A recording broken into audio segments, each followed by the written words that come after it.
Welcome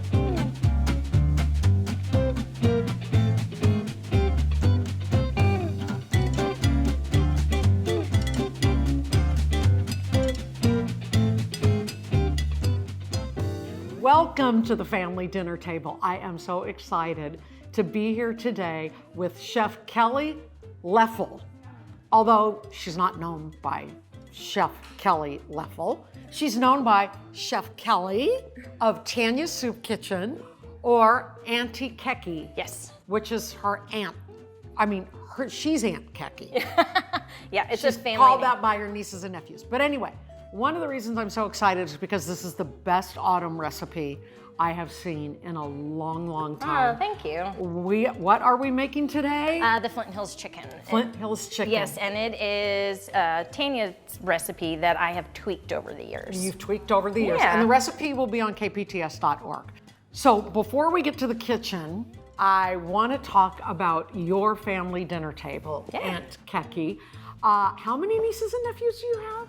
My sister Robin has 8 children. My sister Jessica has 3, and then my little sister Carly has 1. But then we also have 2 with her, so her fiance has 2 children as well, and I love them. So you have a lot of nieces and nephews Yes. that have named you Aunt Keki. Yes, I was Aunt Keki because of my cousin's children, because I lived with my cousin. Okay. And I nannied his kids when they were younger, and his son would call me Keki because his aunt was Becky and I was Kelly. And you were Kelly. And so all of a sudden, 2-year-olds can't say or figure out names right, and then Keki just happens. I love that, Aunt Keki. Yeah, and he's 21, so it's stuck that long. Okay, bring out the apron. Okay. So Aunt Keki brought this apron, and we made her wear a family dinner table apron, but I want to show you how Aunt Keki does the family dinner table. And this is exactly what I mean by gathering family, no matter what your family is, around the dinner table. This is what I mean. And I love this apron. Yeah, I do too. And part of your family, of course, is at Tanya's Soup Kitchen. Yes. But when we were talking before the cameras were rolling, you were mentioning Grandma O and Grandma Weedy, and they all grew up here in Kansas. Yeah. And they were the cooks of the family, right? Yeah, I mean, my grandma Weedy raised her children on her own until, because her husband passed away when my mom was 4, but my grandma O, she was the cook. She was the one that really taught me, what it was like to be around. My grandma Weedy, though, I mean, the woman did my homework for me. It was terrible. I'd say my vocabulary is terrible because she was the one that would do it for me. But she had her greatest strengths, and my mom and her sisters went and had coffee with their mom every day. So that was their gathering. It was their around the family gathering. dinner. And you gathered with your aunts and your grandparents around the family dinner table when you were growing up. Oh, yeah. And you brought that tradition to Tanya's with your brothers and sisters and their kids. Tell me about that.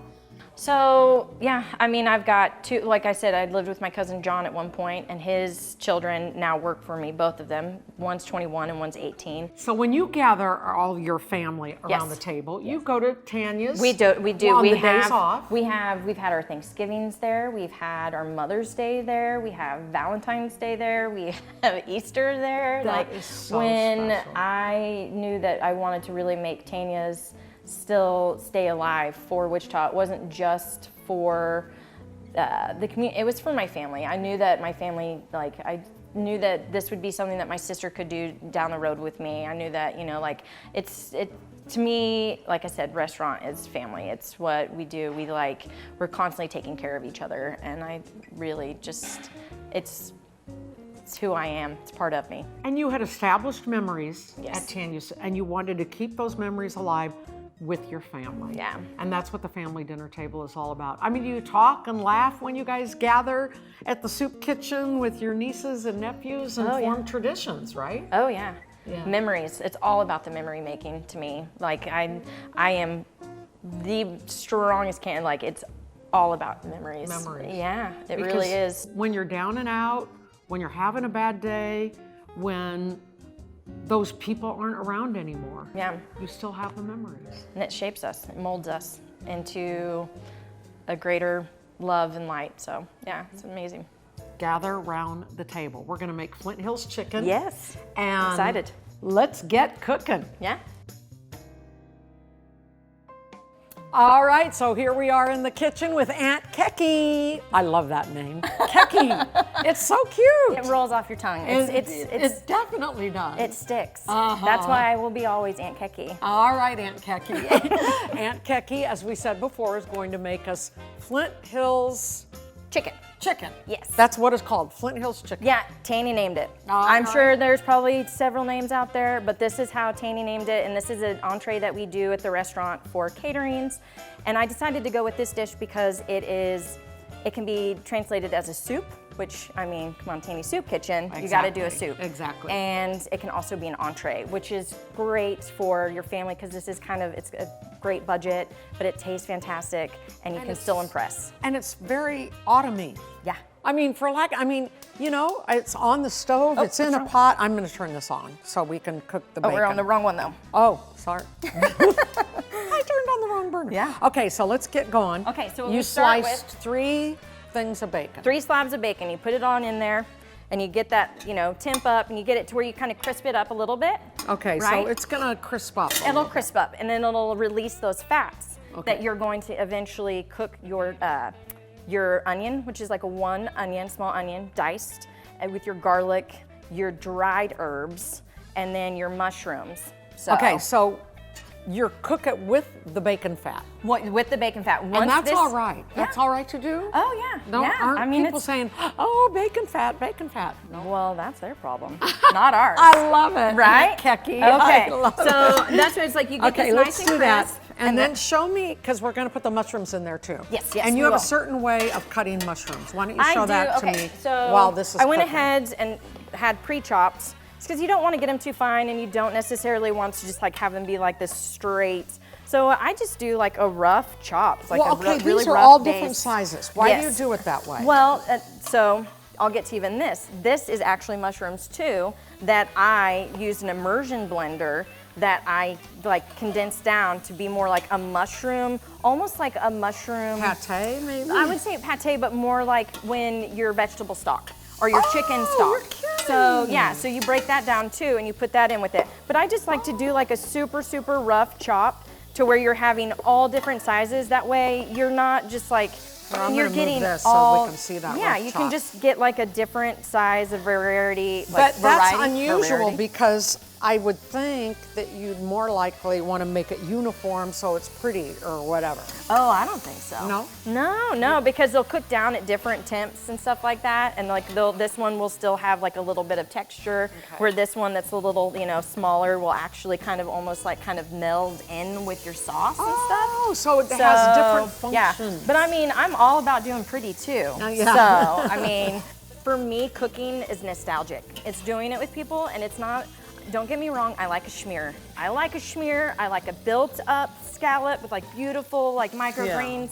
But to me, I like creating a memory, and so That's what cooking is all about, That's what isn't I it? think. Isn't Like I've always said, my favorite compliment in the kitchen is when someone tells me it's better than my grandma made it. Like that's what I don't want. I don't want people to be like, oh, that looks so great. I'm gonna take a picture of it, and then you can't remember how it tastes. Right. So your grandma was a good cook too, and Oh your yeah, mom? yeah. So, not my mom so much. We kind of grew up in that era of like Fast 70s, fast eating. There 80s. was 5 of us. Oh yeah. So and you I gotta mean, go it to was soccer practice and this and there that. was lots of breakfast for dinner. Yeah. Quick spaghetti, like sauce from a can. But my grandma is really the one that kind of introduced me to it. Really? So yeah, she was incredible, and she was a baker, and I started off more baking on that side because Yeah. I ran a coffee shop, and so I've been doing this for over 20 years. So what you do so we'll get to this part. Once it gets crisped up, Okay. we'll go ahead. You'll remove the bacon. We're kind of like It's not crispy yet. not yet, While but I it's feel like getting crispy, yeah. tell me what else we're gonna put in here. Okay, so we'll go ahead and we'll just have it. So it's 1 diced onion. Well, we don't have to add it yet, but it's 1 diced onion. And so then your mushrooms. the mushrooms. It's like a pound of mushrooms. pound of mushrooms. Uh-huh. What are all these? Okay, so we've got, this is your garlic, pressed garlic, 2 to 3 cloves for this recipe, If you're someone that likes it really garlicky, go for it. See, I do. I like it real garlicky. So I mean, I'm someone that's just like, hey, and we'll go ahead and cook it in. Okay. So we'll just go ahead and throw our onions in, our garlic. This recipe, by the way, will be on kpts.org. Okay. All of it. Yes. But okay, go ahead. And what so else we go ahead and we've got about a teaspoon of dried thyme. Oh my gosh, this smells good. So then I do about a teaspoon of dried mustard. Dried mustard. Yes, oh. I think it just kind of adds a little brightness, it adds a little zing. To it, So, and right? if you don't have dried mustard, just a little like teaspoon of Dijon. I always say a recipe is a guideline. Okay. It's not necessarily what you should stick to. You know your taste. I know my taste. Why do we all have to just be like, this is how it's meant to be? I think that we all. Aunt Keki. Yeah, thank you. I love that. So then we've got Kelly. like a little pinch of nutmeg. I think nutmeg really helps bring out that cream that we are going for, that cream base. Right.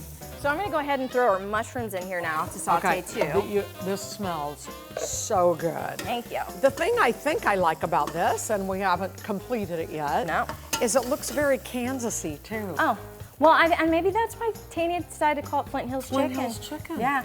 I like to put my black pepper in when I do my dried. So it's about a teaspoon of black pepper. You can always add this at the end, but I'm someone that, for some reason, I just really like. So when you're doing, like, you're adding your dried to this, the dried spices. The dried spices, you're really kind of bringing them back to life. They're bouquet. So then we've got they're wine. a bouquet. So they're a bouquet, right? And then we're gonna add a white wine. Here. You can use sherry or white wine. Sherry or white wine. Sherry tastes better, you say? Yes, when I did this recipe this morning, it was at 8 this morning and liquor stores weren't open and I have white wine and I usually have sherry, but so now you kind of want to cook that white wine with the mushrooms and the bacon and all that kind of stuff. About just 10 minutes or something? 5 minutes. Just so the mushrooms soften a little? Yeah, exactly. Okay, now explain what this is. And did you do this in a food processor? I did. I did this with an immersion blender, which I brought here. I have one of those, a hand blender? Is it kind of like a hand blender? These are incredible. These are like this. I use this at least 10 times a day. I want one of those. Yeah, like an immersion blender. An immersion blender, yes. And they can't be that expensive, right? No, they're really not. I'm gonna use this wooden spoon here. I went ahead before and did, like I said, I immersion blended. So all of those are mushrooms. Is there oil or anything? Nope, nothing. It's so it'll blend like that. Yeah, it's like I said, you're kind of like making a mushroom stock. Okay. Right? Or you can put it in your blender that you have at home. You don't have to have an immersion blender, obviously. You just put mushrooms in the blender. Yeah. Right. Okay. And the amount of mushrooms, again, will be on kpts.org. So at this point, you kind of cooked your white wine down, your mushrooms down, and this is when you start adding like your chicken stock, which you have 4 cups of chicken stock. Okay, this So then you've got your 2 cups of cream that'll go in there. Your heavy cream. So this is heavy cream, yeah, like whipping your heavy cream type thing. And then I oh my God. Do a little whole milk, because it was 6 cups of cream? No, it was 6 cups of chicken stock. But I like to be a little creamier. Yeah. So but I don't also want it to just be the fat of the cream and the chicken stock. So I kind of balance it out a little bit. Okay, so what's this? This looks really good. This is just cream cheese, and I like to get it to a room temperature. And I made the mistake of adding my milk before I should have, but I would have immersion blend it with the milk. Okay. Just to kind of give it a little bit more lightness. A little bit more. I mean, Creaminess. everyone. You're into the creaminess. I am. So and am I. who doesn't like a good? I mean, it's got a kind of a brightness. It does, right? doesn't it? Yeah. So it's like how I like putting my mustards in. Okay. So. And then anything else go in here? Well, what the heck is that? This is roux. So it is my fat with flour. And I know a lot of people started off in the beginning, but how we do it at my restaurant, because I have to make it for so many people, trying to stir something to thicken it, you're gonna burn it in like no time at all. So I like doing my roux at the end. I like creating my roux, setting it aside, letting it be at room temperature, and once you get this boiling, that's when I add it. That way, if you're someone that is a multitasker like me, I mean, which I think we all are, you can walk away. You put the roux in and walk away. No, I'm saying you can walk away from this. So if you do the roux in the beginning, you can't necessarily walk away. You have to stir. Yeah, otherwise you're just gonna be burning. Okay. So I like thickening at the end. Okay. This is Tastes better. It tastes so much What is better. it? It's What is butter. it again? It's butter.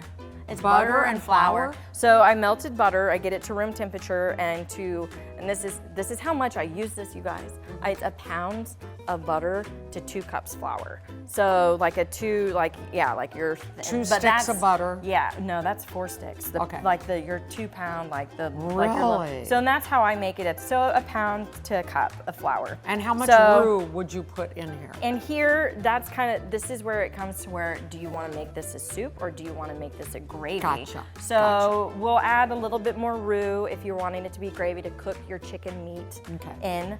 But if you want to keep it as a soup, you put less. And like Okay. I said, I think it's really kind of to your own preference. Okay, so question. You're going to give us this roux recipe online too? Yeah, of course. Okay. Yeah, all. How do you spell roux? R-O-U-X. R-O-U, the R-O-U-X. Yeah. Gotcha, okay. So All right, so this is not boiling yet. it's not so- boiling, and I mean we've already got a prepared dish, Okay. so we don't have to wait. Okay. So, but What I else are like we gonna then put we're in? like about 2 tablespoons of salt is what I would do. 2 tablespoons? Yeah, a little. I mean, I wouldn't go maybe we'll start. Okay, start off less because you can always add You can more. always add. So I love, don't get me wrong. You like your salt? I do. Yeah. I like my salt. So, and then once you've gotten that done, at the very, very end, I add fresh sage. Fresh sage. Yeah, this is when you add your fresh herbs. Like, remember how I was saying, like, you kind of After the open. roux. Yeah, and Okay. when you add fresh sage or fresh herbs is at the very end because their oils and all that stuff, you're not rehydrating. Remember how it's like with the yeah. dried? Like you really want to think about how you're Rehydrate. rehydrating your dried. But the fresh but your herbs you add fresh, at the end, You want to because add at the end because they they're don't need still, to rehydrate. Yeah, they're still kind of have a Hydrated. living and like I mean you can just smell that. That's Oh that my rosemary. gosh, that rosemary's good. I Now know. you chopped your rosemary. I huh? did. I chopped Okay, it. all yeah, right. Chopped it really And fine. that's the pepper. That's the pepper And the yeah, salt. the salt. So yeah, you Oh, just it's get it to boiling. boil Can and we add the then- roux? Huh? Yeah. We should probably get a spatula and get it out, but it's all right. It'll be fine. So you Okay, just kind so of put how it in much there. roux? A cup? Did you say? No, that was just a recipe that I have, like Oh, for what I okay. do at the restaurant. I would probably I would start with maybe a 1/4 cup Quarter cup. For this recipe, and then Okay. kind of see how you want to go. So the recipe you're putting on kpts.org is like a family for Yes. if you're Yeah, going to serve for your a family of 4 to 6. Okay. Like it kind of Okay, depends. perfect. So then All that'll right. just thicken up once it keeps boiling, and then then what do we do? So once that's done, we've got your chicken thighs, and like I said, I like to salt and pepper and a little bit of granulated garlic, which unfortunately I forgot today. Well, But it'll be in the recipe. Yeah, so. yeah. And then we put a little black pepper on here, and then Now, I why like, did you only put 2? What you like for a family of 4 or 6? You'd put in 4 to 6. Yes. thighs? The Okay. reason this is just it's for the show. You should- Okay. We cook it in the oven for, I would say, around 10 minutes 10 minutes. Okay. to crisp it up a little bit. And then here's that gravy. I mean, it gets thick. But this is this. Huh? Yes. Oh, I see. Yeah, And yeah. then we'll put that in the oven. This is boiling. Yeah. And then we'll look at a finished product Yeah, coming out of the oven, yeah. right? Let's do that. And then you just kind of get it, kind of get it all It saturated. looks so good. Now, I mean, it's you put that. I will say. After you cook the chicken.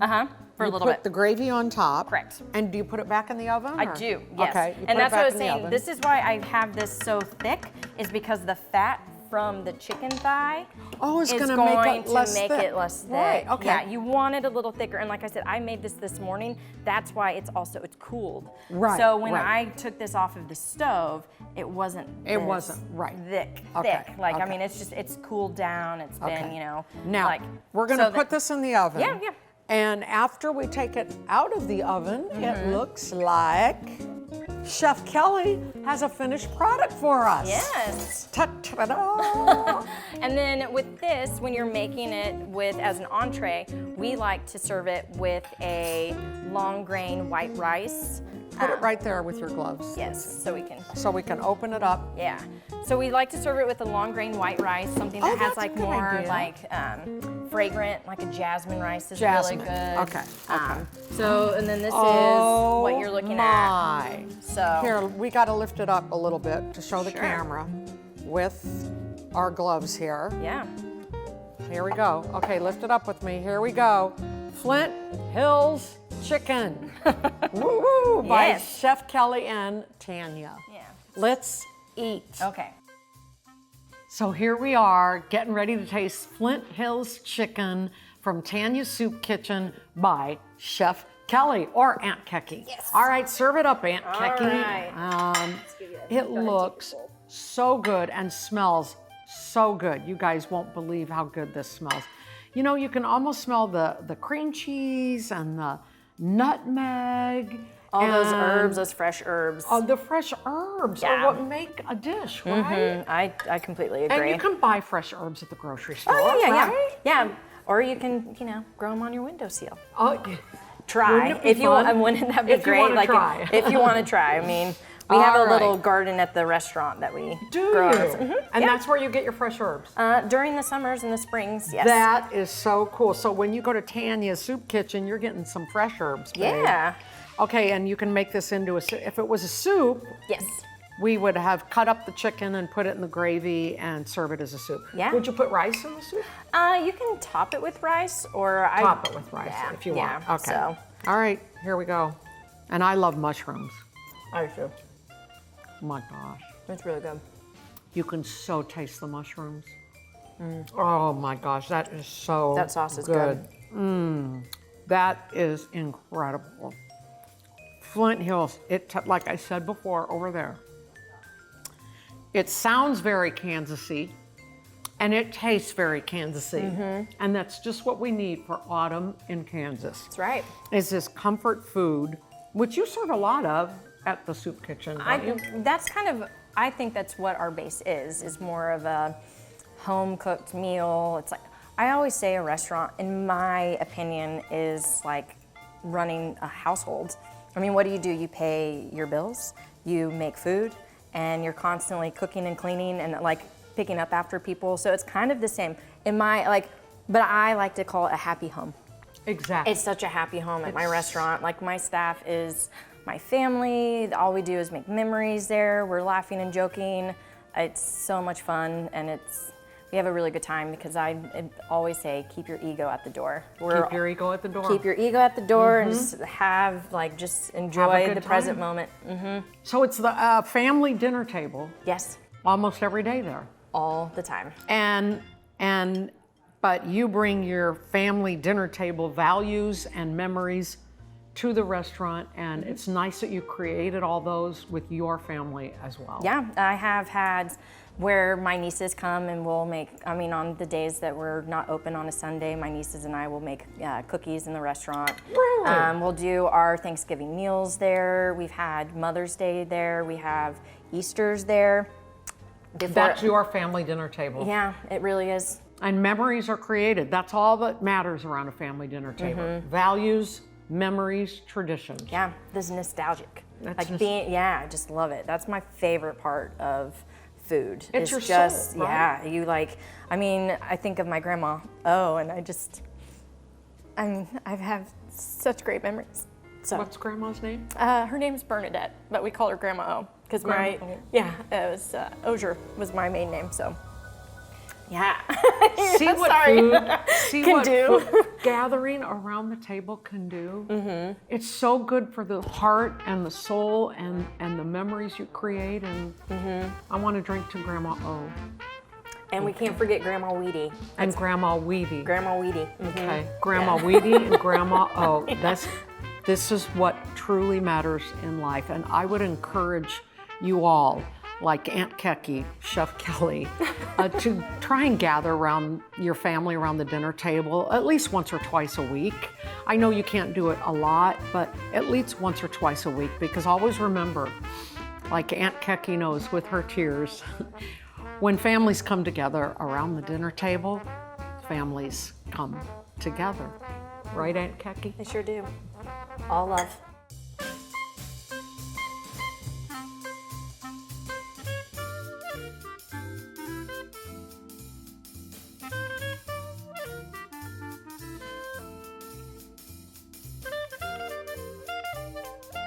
The Family Dinner Table is made possible in part by the following: